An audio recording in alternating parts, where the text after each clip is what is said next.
कहते हैं घर में पेड़ लगाने से हरियाली आती है और घर में रहने वाले लोगों का स्वास्थ्य अच्छा रहता है। लेकिन क्या आपको पता है, वास्तु के अनुसार कुछ पौधे बहुत शुभ होते हैं और घर में लगाते ही आपका भाग्य का साथ आपको मिलने लगता है, बरकत चली आती है। और उनमें से पहला पौधा है अनार का पौधा। कहा जाता है जिस घर के मुख्य दरवाजे के ठीक सामने बाहर में अनार का पौधा हो, ऐसे व्यक्ति का स्वास्थ्य भी अच्छा होता है और कर्जों से मुक्ति मिल जाती है, घर में समृद्धि आती है। हल्दी का पौधा। अगर हल्दी का पौधा आप अपने घर के गमले में भी लगाते हैं तो नेगेटिव एनर्जी आपको परेशान नहीं करती। और हल्दी में अगर फूल आ जाए तो इसका मतलब है कि आपके जीवन में खुशहाली अब बस आने वाली है।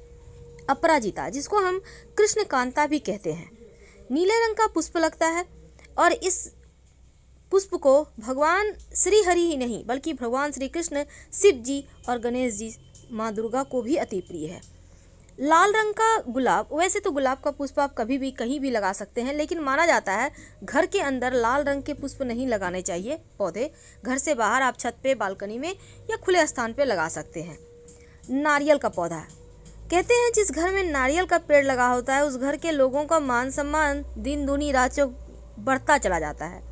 लेकिन व्यवस्था ये करना है कि नारियल का पेड़ आपके घर के कहीं विपरीत दिशा में ना हो, यानी आप उसको हमेशा दक्षिण पश्चिम साइड लगाएं कि नारियल का पेड़ ऊंचा भी हो जाए तो वास्तु दोष ना लगे। तो समझ के लगाएंगे। अब हम अगर एक खास पौधे की बात करें तो वो है आकड़े का पौधा, जो भगवान गणेश जी का पौधा भी कहते हैं और शिव जी को अति प्रिय है। इस पौधे को अपने घर से मुख्य दरवाजे के बाहर दाहिने तरफ आप लगा सकते हैं। घर में सुख समृद्धि बढ़ेगी और लोगों की बुरी नज़र भी आप लोगों पर नहीं पड़ेगी। तुलसी का पौधा, जिसको हम माँ लक्ष्मी का स्वरूप मानते हैं, हर किसी के घर आंगन में है। कहते हैं घर पर मुसीबत आती है तो पहले तुलसी चाहती है। कहने का तात्पर्य अपने ऊपर ले लेती है आपके आने वाली मुसीबत को और कम कर देती है, तो नुकसान कम होता है। तुलसी के पौधे हमें से अपने घर के उत्तर पूर्व में लगाएं। नीम का पौधा। वैसे तो आपको पता है कि घर के आसपास आम का पेड़ होना अच्छा नहीं माना जाता, बच्चों पर बुरा असर पड़ता है, और आप नीम का पौधा लगाते हैं तो अच्छा है।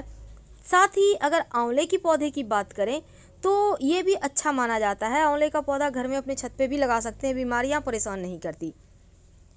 गेंदे का पुष्प बृहस्पति को मजबूत करता है। आपके घर में अगर गेंदे का पुष्प है तो गुरु भी बेहतर होगा और वैवाहिक जीवन भी बेहतर होगा आपका। इस बात को हमेशा याद रखिए। अशोक का पौधा। जिस घर में अशोक का पौधा होता है उस घर की शोक, दुख, दरिद्रता, परेशानी सब समाप्त हो जाती है।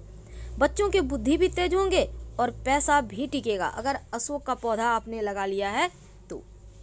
अब ये है पीपल का पौधा। घर में ना तो लगाएं, पूजा करने के लिए भी गमले में भी ना लगाएं। पीपल और बरगद का पेड़ भूलकर भी मत लगाइए। आप पास के किसी मंदिर में लगा सकते हैं अगर आपके घर में है तो हटाकर।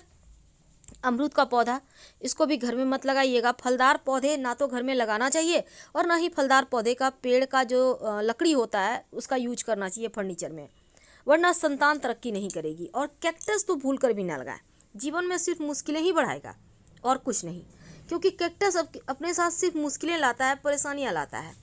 अब ये जैसे कि बरगद का पौधा, पीपल का पौधा, ये सब तो भूल कर भी नहीं लगाना। अब बोनसाई का पौधा।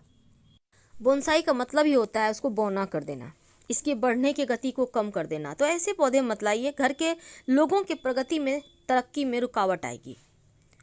और इसके साथ ही इमली का पौधा घर में मत लगाइए, और घर के आसपास भी है तो उसको हटाने का व्यवस्था करवाइए, क्योंकि इमली के पेड़ पर बुरी आत्माओं का वास होता है, इसलिए इस बात का ध्यान रखिए। अब ये है, इसको कहते हैं मेहंदी का पौधा। क्या आपको पता है मेहंदी का पौधा भी अच्छा नहीं माना जाता, वास्तु के अनुसार ये अशुभ है। इसके पत्ते भले ही आप मेहंदी पीस कर लगाया जाता है, लेकिन इसको घर में मत लगाइए।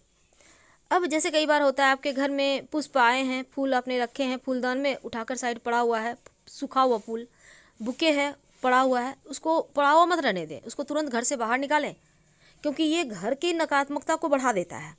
कपास का पौधा। कहते हैं जिस भी घर में या घर के आसपास होता है वहाँ अशुभता ज़्यादा होती है, निगेटिविटी ज़्यादा होती है, परेशानियाँ ज़्यादा होती है। बरगद का पौधा का छाया भी आपके घर पर ना पड़े, ऐसी व्यवस्था करें, वरना जीवन में मुश्किलें बढ़ जाएगी और फिर आप हाथ मलते रह जाएंगे। अब यह है आम का पौधा। फलदार पौधे कभी मत लगाएं। आम हो, अमरूद हो, ये सब पौधे आपके जीवन की परेशानियों को बढ़ाते हैं, तरक्की को रोक देते हैं। वैसे बहुत सारे लोग अभी शौक के तौर पर बैम्बू ट्री लगाते हैं। क्या आपको पता है पहले ज़माने में बैम्बू ट्री घर से कहीं बाहर लगाया जाता था और जो सबसे बुजुर्ग आदमी होता था गांव का वो लगाता था, क्योंकि इसके पीछे भी बहुत सारी मान्यताएं थी। अब उन मान्यताओं को लोग छोड़ रहे हैं, पर अपनी परंपराओं को निभाना हमारा फर्ज है। तो ये बैम्बू ट्री भी घर में ना ही लगाएं तो अच्छा है, संतान की तरक्की रुक जाएगी। ध्यान रखिएगा। और फलदार पौधे तो भूलकर भी ना लगाएं। घर आंगन में, बगीचे में तो लगा सकते हैं, पर घर आंगन में आम का पेड़, अमरूद का पेड़, ये सभी चीज़ें ठीक नहीं होता है, संतान पे इसका असर पड़ता है। और ना ही इन पेड़ों के जो लकड़ी होती है इसका यूज करना चाहिए घर में फर्नीचर वगैरह बनाने में। इन बातों का ध्यान रखें और खुशहाल जीवन जिए। हर हर महादेव। धन्यवाद। प्लीज़ लाइक कर सब्सक्राइब जरूर कीजिएगा और कमेंट में हर हर महादेव जरूर लिखिएगा।